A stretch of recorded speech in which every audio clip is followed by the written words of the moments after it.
Estimades famílies, des del Col·le Vilamar volem explicar-vos el perquè d'aquesta vaga. Des de fa molt de temps estem demanant unes millores per a l'educació pública, però realment mai se'ns ha escoltat. El que volem amb aquest vídeo és explicar-vos exactament quines són aquestes millores i el per què estem de vaga. Primer de tot, volem una baixada de ràtios a les classes, és a dir, que en lloc de tindre vora 30 alumnes en classe en primària o 23 en infantil, siguen classes molt més reduïdes, amb ràtios, o siga xiquets, de 15 o 20 alumnes per classe, per a una atenció de qualitat i personalitzada. Segon, actualment tenim molt d'alumnat amb necessitats educatives especials, és a dir, necessitem una atenció directa del mestre d'AIL o de PT i, evidentment, de les nostres grans educadores. Les orientadores, que són les que avaluen els nostres alumnes, han d'atendre en un col·le a més de 400. Veieu com és impossible fer-ho?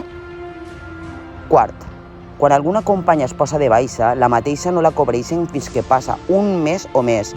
En alguns casos i en moltes escoles hem estat més de 3 mesos sense mestra substituta. I fins a aquest moment, com estan atesos els xiquets i les xiquetes? Cinquè, ara arriba l'estiu, no tenim ventiladors, com tots sabeu, i, per suposat, aire condicionat tampoc. Sabeu a quants graus estudien els nostres alumnes? A més de 30. Sisena, per a no parlar de les mancances d'infraestructures o l'estat deficitari dels centres, que així a Vilamar se'ns cauen els taulells. A nosaltres no se'ns va preguntar per la llei de llibertat educativa, en quin idioma volien estudiar els nostres xiquets i les nostres xiquetes. Això vingué directament de conselleria, el que ens ha portat a una separació discriminatòria i no per motius curriculars de les classes.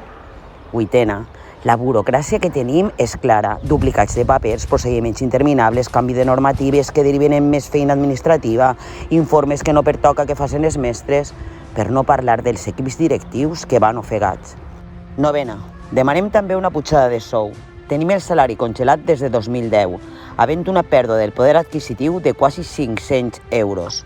Som dels pitjors pagats de tot l'estat. Sols demanem el que és nostre, el que ens pertoca, ja que, quan se n'anem d'excursió amb setmanes fora de l'escola, no cobrem res d'hores extres. Sols ho fem per ells i per elles, per a que puguen gaudir d'experiències que fan cohesió grupal i que creen records per a tota la vida. Són aquells principalment els punts els que ens han fet plantar-se. És per els vostres fills i les vostres filles, per ells i per elles, perquè volem una educació pública de qualitat i en valencià.